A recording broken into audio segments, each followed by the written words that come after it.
and I want to publicly thank Miguel Santiago. Today, they stood in unity, introducing a landmark net neutrality bill.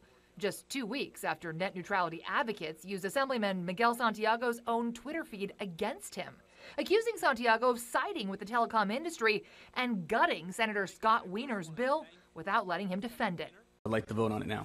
But without having a hearing, Mr. Chairman? 1 second. We would still have a hearing. Well, but you're voting before, we're entitled to a hearing, and you're voting before the hearing even happens? How is that appropriate? 8-0, the motion passes. The activist group Credo posted excerpts from the hearing on Twitter. What the committee just did was outrageous. The amendments that the committee just adopted eviscerate the bill. It's no longer a real net neutrality bill. Following a barrage of attacks on social media, some even targeting his wife and kids, today, Santiago stood in support of net neutrality and a resurrected bill. The strongest net neutrality bill in the nation.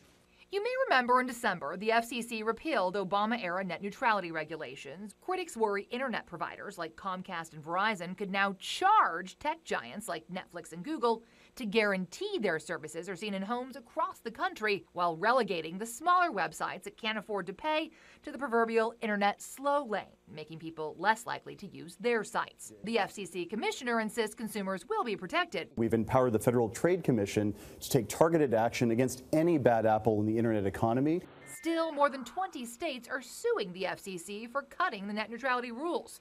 Now California is going one giant step further, introducing legislation that would essentially reinstate net neutrality rules in the Golden State. This is going to be a fight. The CTIA, which represents the wireless industry, tells us SB 822 is flawed and a consumer-unfriendly approach, while the California Cable and Telecommunications Association says it is unlawful, discriminatory, and unnecessary, adding state-level policies regulating the internet are preempted by federal regulations. They fight hard.